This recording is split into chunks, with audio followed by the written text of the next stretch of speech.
Hellcat. Like a Hellcat.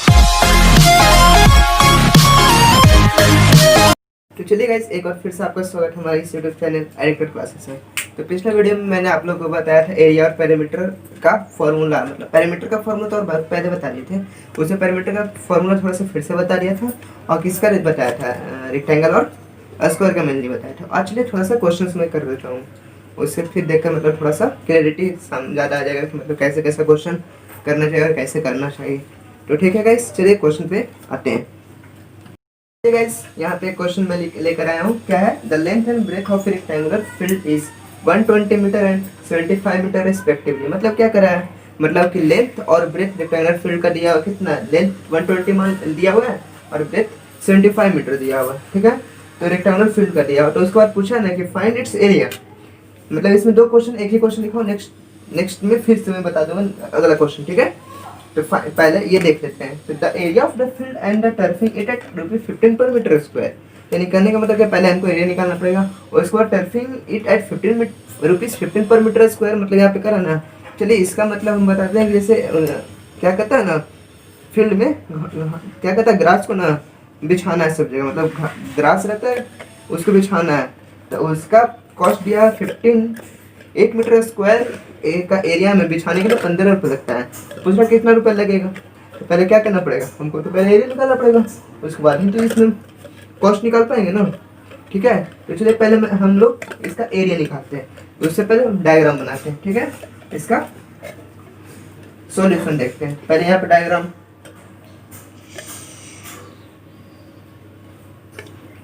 तो क्या है यहाँ पे ABCD एक क्या लिए, एक रेक्टेंगुलर फील्ड लिए, उसमें से ये 120 मीटर है और ये क्या है 75 मीटर है, ठीक है। तो चलिए, जैसा कि हम लोग को पता है क्या, area of the field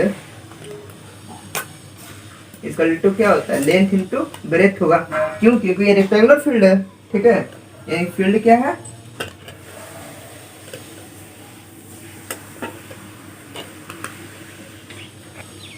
rectangular field है, इसलिए क्या लिए, लेंथ इनटू ब्रेथ लिए। तो चलिए आगे चलते हैं। लेंथ इनटू ब्रेथ है तो क्या 120 इंटू 75 मीटर का स्क्वायर, यानी कितना हो जाएगा 1 मीटर का स्क्वायर। अब यहाँ पे देखिए, यहाँ पे रेट हम लोग को दिया हुआ है, क्या चीज है, रेट इज इक्वल टू कितना दिया हुआ, ₹15 पर मीटर का स्क्वायर दिया हुआ है। तो चलिए यहाँ पे देखते हैं। अब हम लोग को कॉस्ट निकालना है। कॉस्ट इक्वल टू क्या हो जाएगा, मेनली एरिया इंटू क्या कर लेंगे, मेनली एरिया इंटू रेट करेंगे, तो क्या निकलेगा, कॉस्ट निकलेगा। तो चलिए यहाँ पे एरिया कितना निकाल कर लाए थे, मीटर का स्क्वायर इंटू रेट ₹15 पर मीटर है, तो यानी मीटर नीचे होगा, यानी 1 मीटर स्क्वायर पर मीटर स्क्वायर, यानी 1 मीटर स्क्वायर से 1 मीटर स्क्वायर कैंसल आउट हुआ, यानी कितना रुपीस आएगा यहाँ पे, ₹135,000। सुनिए इतना क्या आ जाएगा, रुपीस आ जाएगा। यानी इतना मीटर मतलब 9000 मीटर स्क्वायर में हम लोग को अगर टफरिंग करना है या फिर घास को स्प्रेड करना है, ग्रास को, कितना अमाउंट लगेगा, 135,000 रुपीज लगेंगे, ठीक है। तो ये क्वेश्चन आप लोग को समझ में आया, ओके। तो चलते हैं इसी के नेक्स्ट क्वेश्चंस में, ठीक है। नेक्स्ट क्वेश्चन में तो चलिए अगला क्वेश्चन क्या है, उसी में है the parameter of the field and cost of fencing it at ₹40 पर मीटर। यानी कहने का मतलब ये है कि पैरामीटर पूछ रहा है फील्ड का, उसके बाद पूछ रहा है ना कि मतलब कि इसको फेंसिंग करेंगे, इसको चारों तरफ से बाउंड्री अगर करेंगे कितना रुपया लगेगा। तो चलिए पहले पैरामीटर निकालते हैं। फील्ड क्या है, रेक्टेंगुलर है, तो इसलिए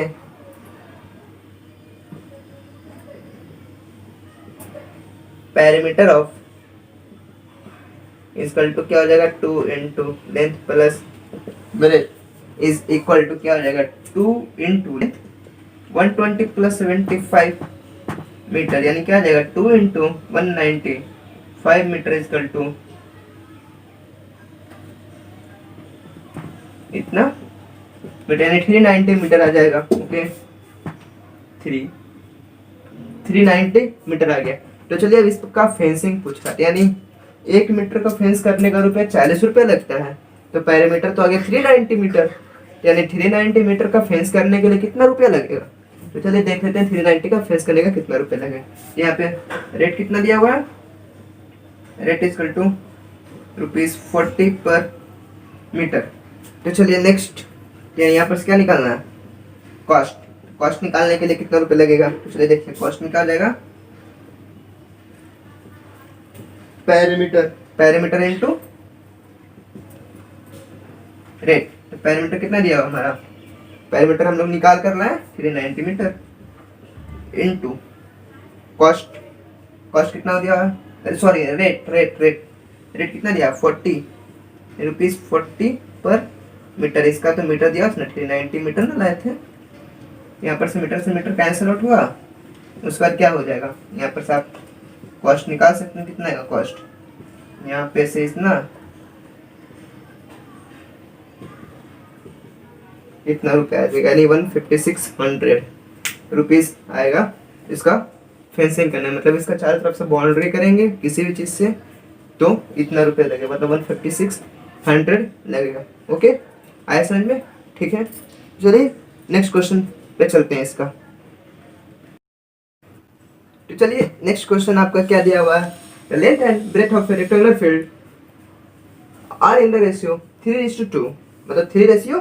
The area of the field is 3456 meter square. Find the cost of fencing it at ₹60 per meter।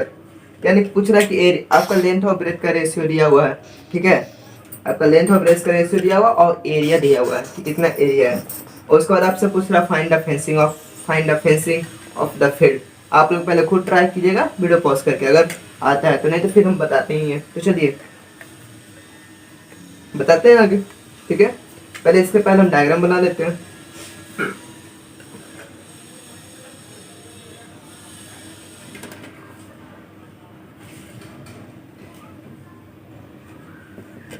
तो चलिए सॉल्यूशन करते हैं। Let the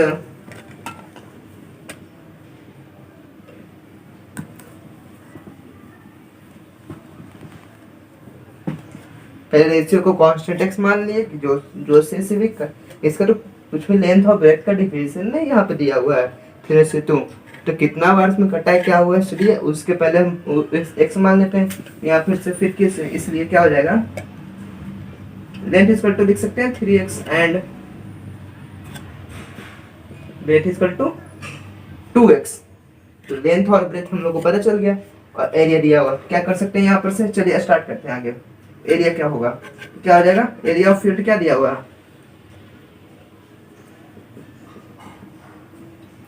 area of field क्या दिया हुआ है 3456 मीटर स्क्वायर, यानी यहाँ पे लिए तो मीटर भी होगा ना, लेंथ 3x मीटर और ब्रेथ 2x मीटर। तो चलिए यहाँ पे यूनिट को भी हम छोड़कर चलते हैं, क्या हो जाएगा एरिया ऑफ फील्ड, यानी एरिया बराबर क्या होता है, एरिया इक्वल टू क्या हो जाएगा, length into breadth equal to 3456 दिया हुआ है, यानी length 3x into 2x equal to 3456, यानी तो चलो आप आगे चलते हैं, 3 दूनी 6x स्क्वायर इक्वल टू 3456। देखिए तो कटता है 6 टाइम्स में, कट ही जाएगा, कितना बार कटेगा, 5 टाइम्स, इधर इतना टाइम्स में कट जाएगा, 576 टाइम्स में। ओके, तो x इक्वल टू क्या लिख सकते हैं 576 का रूट ओवर, यानी यहाँ देखिए कि ये क्या चीज का स्क्वायर है, तो यानी मेरे अकॉर्डिंग ये शायद 24 का स्क्वायर है, ठीक है। यानी क्या हो जाएगा x इक्वल टू 24, क्या आएगा मीटर में आएगा, यानी यहाँ पे से 24 आया, तो हम यहाँ पे लिख सकते हैं क्या चीज, देखिए यहाँ पे x इक्वल टू 24 मीटर आया, ठीक है, क्या आया 24 मीटर। तो इसलिए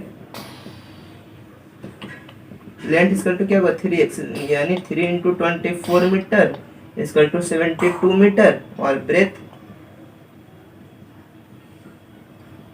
2x यानी 48 मीटर। अब पूछ रहा है फेंसिंग पूछ रहा है, तो फेंसिंग निकालने से पहले हम लोग को क्या निकालना पड़ेगा, पैरामीटर, यानी क्या होता है parameter of field, parameter equal to क्या हो जाएगा 2 इंटू एल प्लस बी, यानी 2 इंटू 48 प्लस 72 मीटर, यानी क्या हो जाएगा 2 इंटू मीटर यानी 240 मीटर। यहाँ पे हम लोग को क्या दिया हुआ है, रेट दिया हुआ है ₹60 पर मीटर, यानी पर से कॉस्ट क्या निकलेगा, कॉस्ट इक्वल टू क्या था, पैरामीटर इनटू रेट। अब मैं फॉर्मूला बार बार नहीं लिखूंगा, सिर्फ बोलूंगा, बाकी आगे क्वेश्चन अकॉर्डिंग मतलब क्वेश्चन सॉल्व करते जाऊंगा सिर्फ, ठीक है। यानी पैरामीटर इनटू रेट होता है। पैरामीटर कितना लेकर आए, 240 मीटर इनटू 60, कॉस्ट निकाल रहे हैं तो रुपीज लगेगा।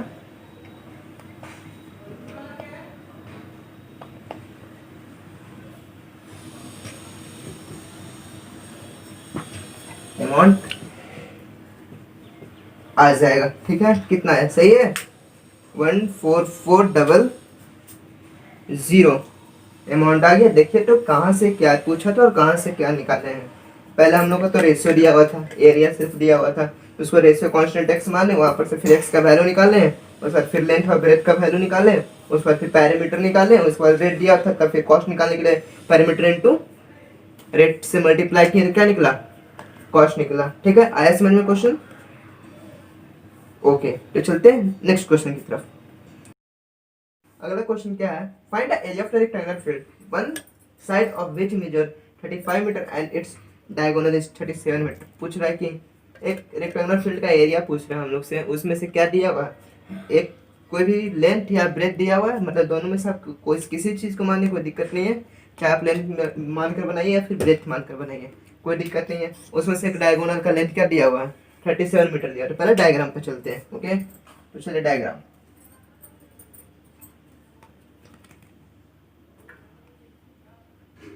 यानी डायग्राम तो यानी ए बी सी डी, तो यहाँ पे डायगोनल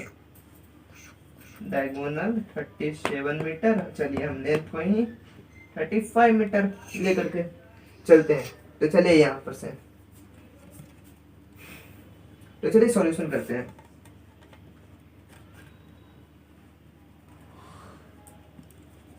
सॉल्यूशन में अब चलते हैं आगे। तो क्या पूछ रहा है, चलिए हम तो लेंथ 35 मान लिया, डायगोनल 37 दिया हुआ था। चलिए ब्रेथ तो हम लोग को पता नहीं, तो क्या करते हैं, लेट द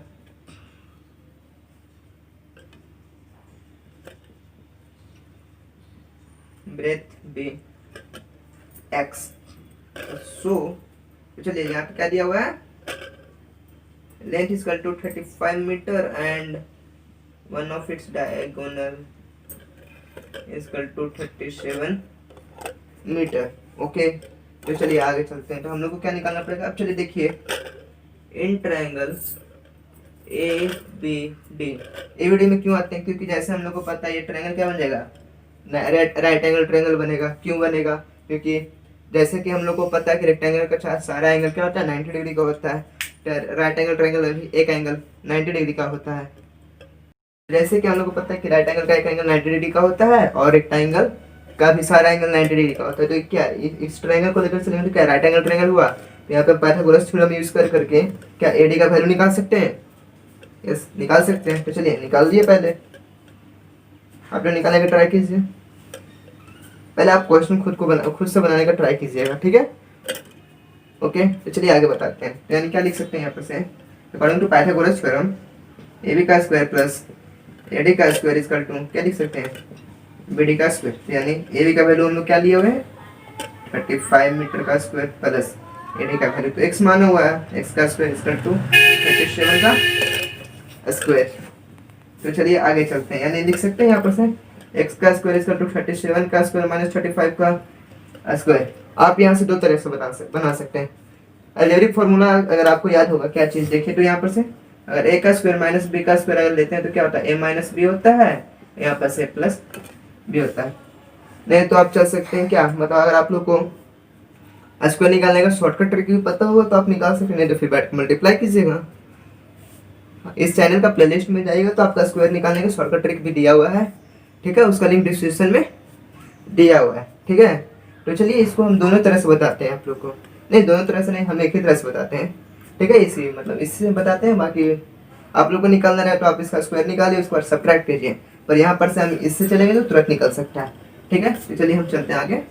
एक्स का स्क्वायर इक्वल टू लिख सकते हैं 37 माइनस 35 इंटू 37 प्लस 35। एक को ए मान एक को बी मान है, तो इसे इससे एक्सपेंड कर दिए, यानी एक्स का स्क्वायर इक्वल टू क्या लिख सकते हैं 37 2 इंटू 72।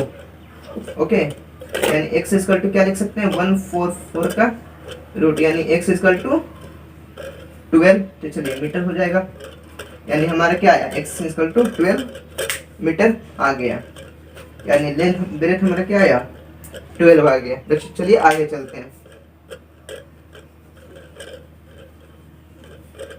तो चलिए आगे चलते हैं, क्या हो जाएगा ब्रेथ मेरा क्या आया, ब्रेथ इक्वल टू 12 मीटर और लेंथ 35 मीटर है। ठीक है, तो हम लोग से क्या पूछा, एरिया पूछा ना, तो जैसे कि हम लोग को पता है एरिया इक्वल टू क्या हो जाएगा, एरिया ऑफ रेक्टेंगल क्या होता है लेंथ इंटू ब्रेथ होता है, यानी 35 इंटू 12 मीटर का स्क्वायर, यानी क्या हो जाएगा 420 मीटर का स्क्वायर हो जाएगा। ओके, आया समझ में? तो ठीक है, चलिए नेक्स्ट क्वेश्चन की तरफ बढ़ते हैं। तो चलिए नेक्स्ट क्वेश्चन ये है हमारे पास, the area of the square which diagonal is 8√2 metre. देखिए ए स्क्वायर बना लिए हैं, चारों साइड इक्वल है, डायगोनल 8√2 मीटर दिया हुआ है। आप लोग इसको दो तरह से बना सकते हैं, एक आप लोग को फॉर्मूला बताया था ना डायरेक्ट, अगर डायगोनल दिया हुआ है स्क्वायर का तो एरिया निकालने का, आप उसे भी बना सकते हैं, वो थोड़ा शॉर्ट रहेगा। बाकी डिटेल में आपको चाहिए तो फिर इसका फिर निकालिए, क्या कहता है उसके साइड निकालिए, उसके बाद फिर उसका एरिया निकालिए। अगर एमसीक्यू में दिया हुआ है तो आप डायरेक्ट फॉर्मूला यूज करके निकाल सकते हैं, और फिर आपको डिटेल में आंसर चाहिए इसका, ऐसे 3 मार्क्स क्वेश्चन में ये दिया हुआ है अगर क्वेश्चन आप लोग को, तो आप इसका डिटेल में बनाइएगा। तो चलिए मैं आप लोग को दोनों तरह से बताता हूँ, पहले शॉर्ट में बता देते हैं यहाँ पे, ठीक है, इतना भी निकाल के बता देते हैं आपको शॉर्ट में। जैसे कि हम लोग को पता है क्या एरिया इक्वल टू क्या था, फॉर्मूला बताइए तो आप लोग,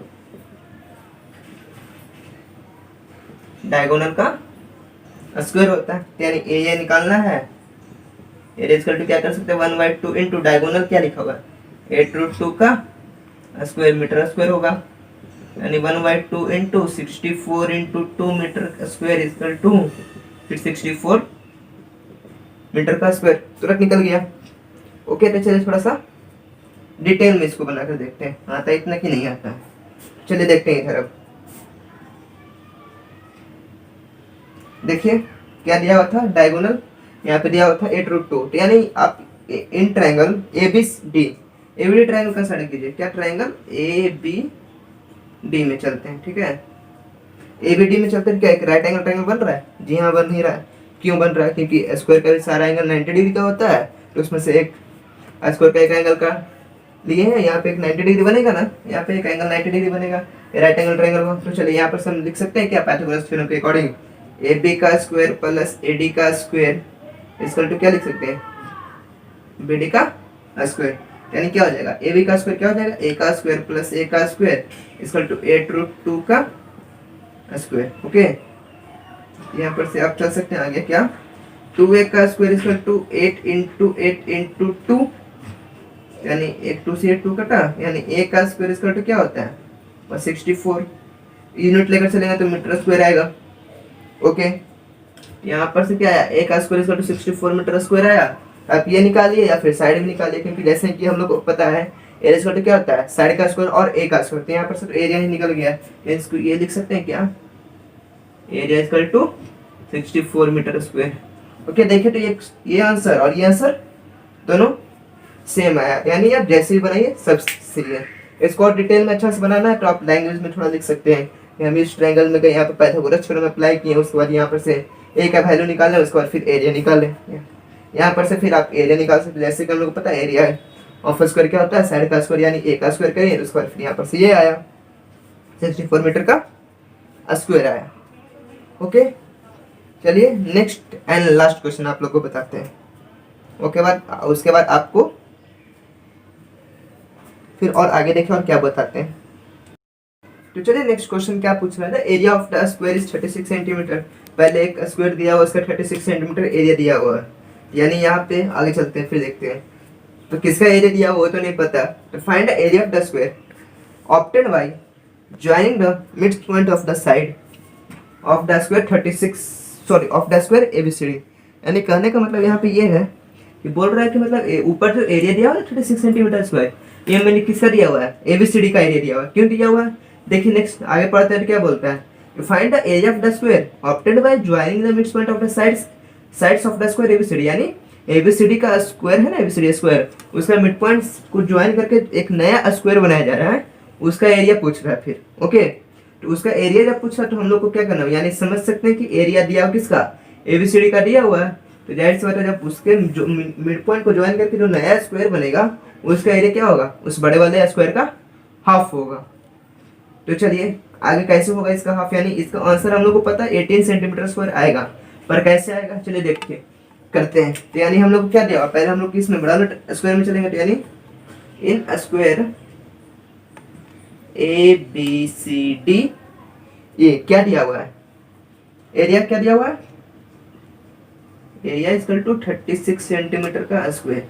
यानी हम निकाल सकते हैं यहाँ पर से क्या, बड़े वाले को हम क्या लिया हुआ है AB, तो यानी साइड का स्क्वायर क्या आता है, AB का स्क्वायर इक्वल टू क्या हो जाएगा 36 सेंटीमीटर का स्क्वायर।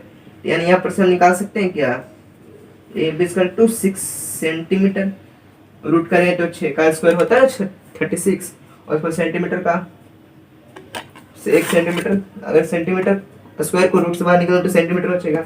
यानी यहाँ पर क्या आया, AB का वैल्यू 6 सेंटीमीटर आया। ठीक है, अब पूछा है कि जो अंदर का जो स्क्वायर बना हुआ है वो भी क्या इसका मिड पॉइंट का ज्वाइन करके ना बना हुआ है, तो यानी कि हम लोग यहाँ पर से देख सकते हैं ये बोला 6 हो जाएगा 3 और ये भी सॉरी ये भी 3 सेंटीमीटर और ये भी 3 सेंटीमीटर होगा, ये साइड और ये साइड क्या होगा 3 सेंटीमीटर और 3 सेंटीमीटर।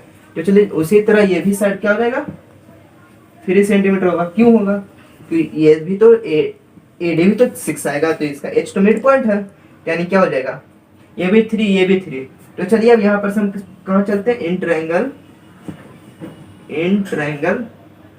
AEH, यहाँ पर से हम थोड़ा सा अच्छा से कर देते हैं, गंदा लग रहा था ना पूरा। इसका वैल्यू कितना दिया हुआ है 3 सेंटीमीटर, इसका वैल्यू 3 सेंटीमीटर। अब AEH ट्रायंगल में चले, AEH में क्या होगा चलिए देखिए थोड़ा सा, AEH में क्या होता है, कौन सा बनेगा, राइट एंगल ट्रायंगल बनेगा। इसमें से दो साइड पता है, पाइथागोरस थ्योरम यूज करके निकाल सकते हैं EH का वैल्यू, तो यानी क्या हो जाएगा AE का स्क्वायर प्लस AH का स्क्वायर इक्वल टू क्या हो जाएगा EH का स्क्वायर, यानी 3 का स्क्वायर प्लस 3 का स्क्वायर इक्वल टू EH का स्क्वायर, यानी 9 plus 9 equal to EH square, यानी क्या हो जाएगा EH का स्क्वायर इक्वल टू 18, यानी EH इक्वल टू क्या हो जाएगा 18 का रूट ओवर सेंटीमीटर। इसका निकाल सकते हैं क्या हो जाएगा 3√2 आएगा, EH का वैल्यू क्या आया 3√2 सेंटीमीटर। ओके, यहाँ पे से EH का वैल्यू क्या आया 3√2 सेंटीमीटर आया, यानी क्या हो गया, जब यहाँ पर से EH का वैल्यू निकला 3√2 तो ये क्या EH EF FG और GH क्या हो जाएगा इक्वल होगा, क्योंकि ये भी तो अंदर का स्क्वायर ही बन रहा है। यहाँ पे लिखा हुआ find the area of the square obtained by joining the mid point. जाहिर सी बात है जब स्क्वायर का मिड पॉइंट को ज्वाइन कीजिएगा ना तो स्क्वायर ही बनता है। तो चलिए यहाँ पर क्या आया, तो no in triangle, no in square, in square EFGH, उसमें से क्या साइड का वैल्यू क्या है EH का वैल्यू क्या निकाल कर लाए हैं 3√2 सेंटीमीटर। ओके, तब हम लोग को क्या करना पड़ेगा, इसका एरिया निकालना पड़ेगा। एरिया तो निकला हुआ ही है, तो EH का स्क्वायर अगर करेंगे फिर से क्या आ जाएगा 3√2 सेंटीमीटर का स्क्वायर करना पड़ेगा। तो EH का स्क्वायर क्यों करेंगे, एरिया निकालना है ना, तो यानी यहाँ पर से डायरेक्ट लिख सकते हैं area equal to 9 into 2 centimetre का स्क्वायर इक्वल टू 18 सेंटीमीटर का स्क्वायर। यहाँ पर से निकल गया आपका क्या बताया था ना, मतलब जस्ट इसका हाफ ही आएगा, बड़े वाले स्क्वायर का जस्ट इसका हाफ ही आता है इसका क्या एरिया। ओके, आया समझ में। Okay, so thank you guys, आज के लिए बस इतना ही। बस आप हमारा वीडियो देखते रहें, हमें सपोर्ट करते रहें, ठीक है। और ऐसा ऐसा क्वेश्चन और भी आप लोग को चाहिए तो कुछ क्वेश्चंस मैं लिंक ठीक है कुछ क्वेश्चन मैं डिस्क्रिप्शन बॉक्स में दे दूंगा। अगर कोई भी प्रॉब्लम हो तो आप हमें कमेंट सेक्शन में कमेंट करके जरूर बताइए। कोई भी क्वेश्चन में प्रॉब्लम हो तो आप क्वेश्चन लिख दीजिए कमेंट में, मैं आपका क्वेश्चन का सॉल्यूशन नेक्स्ट वीडियो में डाल दूंगा, मतलब जब भी वीडियो बनाऊंगा तो वीडियो में डाल दिया करूँगा। Okay, so guys subscribe our channel and like this video, so thank you.